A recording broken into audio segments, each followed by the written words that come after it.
Bonsoir, bienvenue au Palais des Sports de Beaublanc après une nouvelle victoire du Limoges CSP. Quel match, Claude? Avant tout, pour faire un bon match, il faut être deux. Une fois n'est pas coutume, on va peut-être parler de la SIG pour débuter.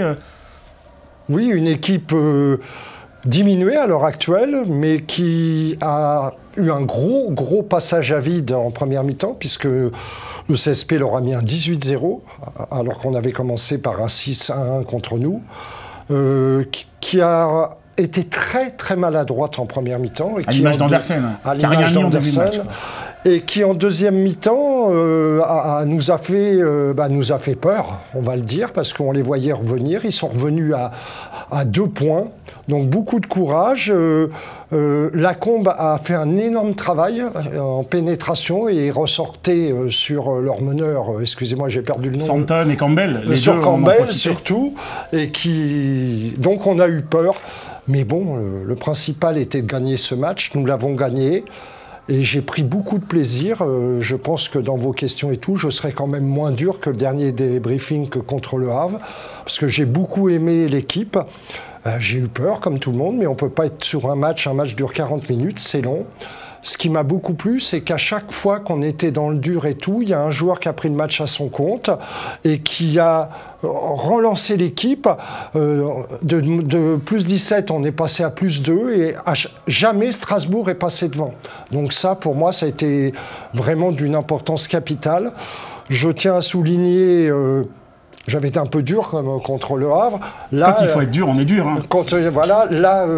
Gros match pour moi d'Hacker. Le MVP de la soirée? Je mettrais 2 MVP, Hacker et Moerman, qui ont fait un gros match. Mais quand on voit les statistiques, ça se confirme, puisque je crois que Hacker est à 21, Moerman est à 22, et Green, il ne faut pas l'oublier, dans les moments... Il met toujours des paniers qu'il faut mettre, qui est à 21 également. Grosse adresse à 3 points. Bonne sélection de shoot. Hein. Bonne sélection de shoot. Quand les joueurs ont laissé le jeu venir à eux, c'est ce qu'on disait, que ce soit Adrien, que ce soit Taurine, que ce soit Alex, des paniers, ils rentrent, hein, forcément. Oui. Encore quelques erreurs, des shoots qu'on ne comprend pas. On a la possession, il reste 10-14 secondes sur le chrono, on mène. Pourquoi précipiter certains tirs comme on l'a fait? Mais d'un autre côté, c'est aussi ça le basket. Le jeu est fait d'erreurs. Si Strasbourg est remonté, c'est que nous avons fait quelques erreurs. Je répète, j'ai beaucoup aimé notre défense en première mi-temps. On ne peut pas être tout un match comme on a été quand on aura mis 18-0. Mais j'ai beaucoup aimé la réaction des joueurs.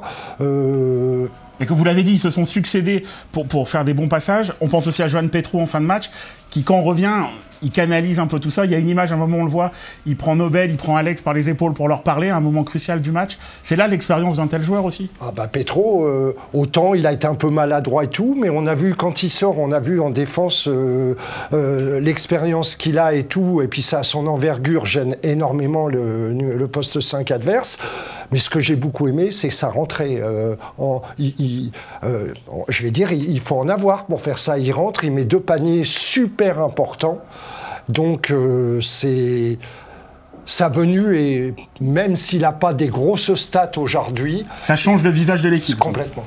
Complètement. Alors on sait, Andersen, poids lourd Euroleague, Johan Petro, plus de 500 matchs NBA, on attendait ce duel. Mais vous l'avez dit, il y a eu aussi d'autres joueurs. Il y a eu Adrien qui a eu un super passage, il y a eu Nobel, il y a eu Alex, Taurine. Et puis ça ne se voit pas forcément dans les stats, mais JK aussi. Il débute le match peut-être pour pas que Johan prenne des fautes et puis jouer plus longtemps derrière. Il y a un petit côté sacrifice aussi dans JK ce soir. Oui, mais je vais un peu loin dans mon raisonnement, mais je pense que si JK fait passer quelques minutes, je ne suis pas sûr qu'on gagne.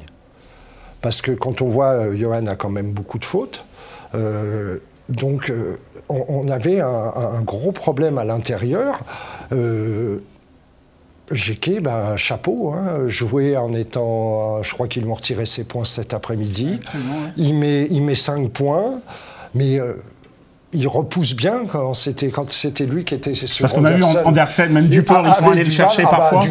Duport, je comprends pas, quoi. Duport, il a mis quelques tirs comme il fait d'habitude, mais face à JK, il peut pas enfoncer. Bon, le jeu de Duport, il peut pas enfoncer grand monde. Hein. C'est son basket, il a des mains extraordinaires, il est très fort dans le petit périmètre à 3, 4, 5, 3, 4 mètres.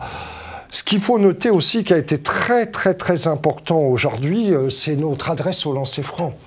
Je vous demande une seconde pour regarder les stats. Avec aussi des shoots à 3 points qui ont amené beaucoup de lancers francs en première mi-temps. Voilà, 19 sur 23. J'ai vu au lancer franc les shoots à 3 points. J'ai vu Vincent. Il n'était pas content. Que j'admire beaucoup et que je respecte énormément. C'était pas justifié, c'est. Elles y sont. Elles y sont. Les fautes, elles y sont. D'ailleurs. Je ne sais pas si tout le monde l'a senti, mais je crois qu'on peut le dire, on est sur notre site. À partir du moment où il a râlé, il y a eu 3 fautes sifflées au CSP qui étaient pour moi, alors que j'ai trouvé l'arbitrage correct, mais qui était une forme de compensation qui m'a un petit peu dérangé. La question que je me pose sur le corps arbitral, c'est savoir si c'est Jean-Marc Duprat qui fait ça, si il a la même influence sur les arbitres derrière. Et puis s'il a juste un avertissement. Donc, comme vous l'avez dit, on est premier.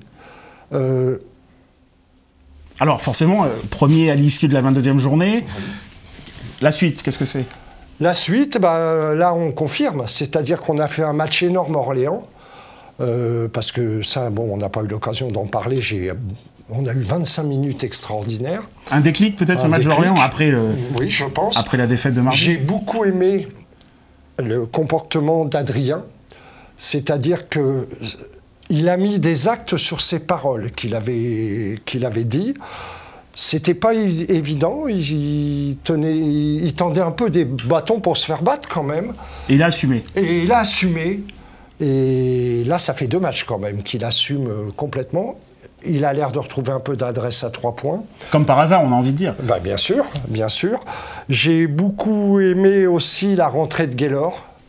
Ça fait 2 paniers à 3 points, il a 2 sur 2 là, puisqu'il en a mis un contre Orléans. Là, il rentre, il en met un, il a très bien fait son travail. Je pense que Gaylor, faut qu'il garde du courage et qu'il garde de la volonté, parce qu'il a un énorme potentiel, et petit à petit, il va avoir la confiance du coach, s'il continue comme ça. Donc, les clignotants sont au vert ce soir à Beaublanc. Les clignotants sont au vert. Vu la fin de calendrier qu'on a, c'est vrai que c'est une victoire qui met Strasbourg déjà à 2 matchs derrière nous.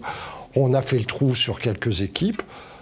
Allez, on n'en dit pas plus, sinon on va finir par dire un mot qu'il ne faut peut-être pas prononcer avant quelques semaines encore. Tout à fait. On était ravis de passer ce moment avec vous, Claude. On se dit à très bientôt. Oui. Prochain rendez-vous, champion de titre à Nanterre, et puis Le Mans pour un nouveau match au sommet. Il y a que des matchs au sommet, de toute façon. Il y a des matchs au sommet. Moi, je voudrais juste le mot de la fin, si vous le permettez. C'est chez vous, Claude. J'espère que les gens ne vont pas se lasser, parce que de voir ma tronche à chaque fois...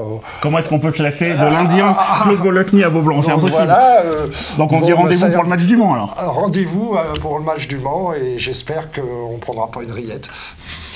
Tout est dit. À bientôt.